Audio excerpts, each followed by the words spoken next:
Kuna shida kama Wakenya ambayo inafaa sisi kama wazalendo tuanze kujiuliza kama wananchi ambalo ni Wakenya. Shida number 1 ambalo inatukumba sasa ni upande wa afya. Nataka nisungumuzie mambo ya afya vizuri.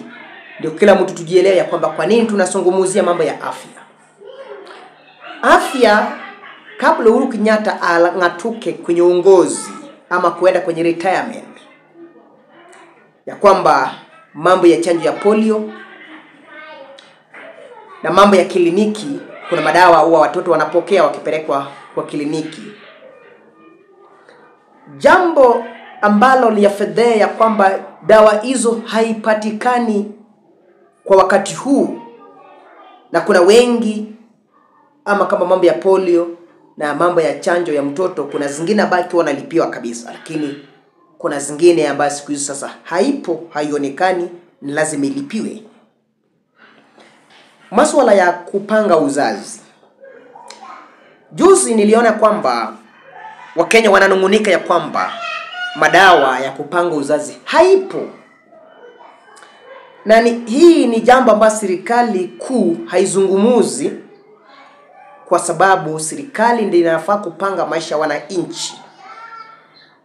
Leo hii itakuwa ngumu sana kwa Mkenya kupata dawa ya upangaji ya uzazi. Na hii ni shida ambayo imeletwa kwa sababu wengi wa viongozi wetu wanategemea nchi ya Amerika. Tunategemea nchi ya Amerika wakati sisi tunaiba mali yetu kama wa Afrika. Tunategemea Amerika kutusaidia sisi kupanga idadi ya wananchi wa taifa la Kenya, wakati sisi tunapora mali yetu kama taifa la Kenya. Ndugu zangu, tunaenda kukosa vitu mingi kwa sababu serikali, viongozi. Serikali ni wananchi, viongozi ndio wanafanya serikali hii ionekane. So Mheshimiwa Rais William Ruto ni wakati mwafaka hajikubali ya kwamba anaitaka usaidizi kutoka nje, kwa sababu amelemewa na maisha ya wananchi. Ni ngumu sana ukiona ya kwamba afya ya Kenya inazidi kudorora kwa sababu ukosefu wa umakinifu katika kwenye upande wa afya ya taifa la Kenya. Afya ni msingi kwa kila moja, na afya ndio nguzo bora. Rais William Ruto tangu achaguliwe kama rais wa 5 wa Jamhuri wa Kenya, Rais William Ruto amebaitika kubadilisha mawaziri wa afya zaidi ya mara 2. Tulianza na Nakumicha, Dibora, sasa amenominate Aden Duale. Swali ambalo tungependa kujiuliza kama wananchi, ni siku gani ambayo Rais William Ruto ataamini ya kwamba huyu ndiye anayefaa kukaa hapa ili asaidie kwa wananchi kwa manufaa ya maisha yao kama wananchi. Ndugu yangu, tunafanya siasa na maisha yetu kwa sababu viongozi. William Ruto hatibiwi katika kwenye mambo ya public hospital. Any amendment ambayo inafanyika upande wa health haihusu William Ruto, kwa sababu yeye kama Ruto pamoja na wabunge pamoja na mawaziri, hakuna mtu ambaye sheria hiyo inamhusu. Kwa sababu Ruto akiinterfere na afya ama sekta ya health haimuhusu, kwa sababu kuna siku Ruto ataenda public hospital, wala mwanawe wala mjukuu wake wala vitukuu zake kama Rais William Ruto. So Mheshimiwa Ruto anainterfere na system ya health kwa sababu haimuhusu yeye kama rais wa Jamhuri ya Kenya, kwa sababu hanatibiwa Aga Khan, MP Shah. So jiulize ya kwamba ni siku gani ambalo tutapata mtu ambaye anajua kwamba sekta ya health inafaa kuwa nguzo kwa Mkenya. Sidhani kama Duale ni chaguo bora kwa upande wa health. Sidhani kama Duale ni chaguo bora. Ndio maana nasema kwamba health, sekta ya afya imekuwa nguzo kwa Wakenya, lakini inaharibiwa kwa sababu haituhusu. So wenye wanaharibu wanasema kwamba wacha tuinterfere kwa sababu haituhusu. Pesa zinalimbikiziwa, zinawekwa pesa ya SHA, lakini the end of the day mwananchi common man hapati haki yake katika kwenye mambo ya hospitali.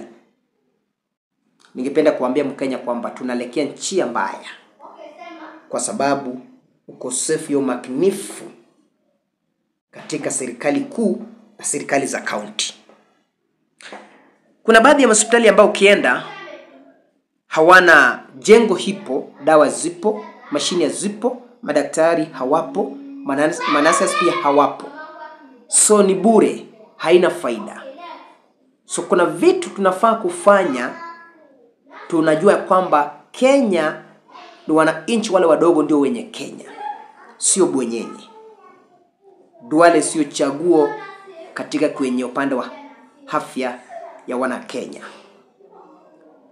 Na tusipokataa ama tusiposimama, kauli ni yale ambayo itatupata kama sisi wa Kenya. Rais hako radhi kufanya siasa, lakini hayuko radhi kutengeneza upande wa afya. Rais yuko radhi kufanya siasa, lakini hayuko radhi kutengeneza elimu ya Wakenya, kwa sababu anafanya siasa na maisha yetu. So tulichagua Ruto tukidhani ya kwamba Ruto atatusaidia, lakini tulichagua Ruto kumbe hatukujua Ruto ni nani. So Mheshimiwa Ruto anafanya kazi yenye hakuchaguliwa afanye. Ruto alichaguliwa afanye maisha Mkenya ikuwe bora. Hakuchaguliwa ili maisha Mkenya izidi kudorora. But Ruto anafanya kinyume. Yeye kama rais wa Kenya anafanya kinyume jinsi alituahidi. Yale yote ambayo alituahidi atafanya, anafanya kinyume. Swali ambalo tunajiuliza, ni siku gani Ruto atawacha kupanda juu ya magari katikati ya barabara, katikati ya soko, akisunguka kwa ajili ya kidanganya kwamba anafanya launching ya project, wakati Mkenya amekosa dawa, wakati Mkenya amekosa walimu ya kutosha, wakati wa Kenya wamekosa vitabu. Swala ambalo anauliza Mheshimiwa Ruto, until when utaanza kuamuka kusema kwamba sasa nataka kufanya kazi kwa sababu Wakenya ni wangu na mimi ndio mwenye Kenya? Ni uchungu wakati watu katika kwenye karne hii wengi ya Wakenya wanaishi chini ya dola. Inamaanisha kwamba wengi wa Kenya wanaishi chini ya dola. Inamaanisha Mheshimiwa Rais William Ruto, nchi ambayo anaongoza ni nchi ambayo watu hawana mapato. Lakini Mheshimiwa Ruto haizungumuzi. Yeye anasema kwamba uchumi iko sawa kwa sababu yeye ako na pesa na marafiki zake wako na hela. So anadhani kwamba wakiwa na hela kila mtu ako na hela. Swala maana nauliza Wakenya kwamba tulifanya makosa sana kuchagua Mheshimiwa Rais William Ruto tukidhani ya kwamba ndiye, kumbe siye ndiye. Langu jina ni Mjukuu, na hapa ndipo upate uondo kamili. Tafakari ya babu.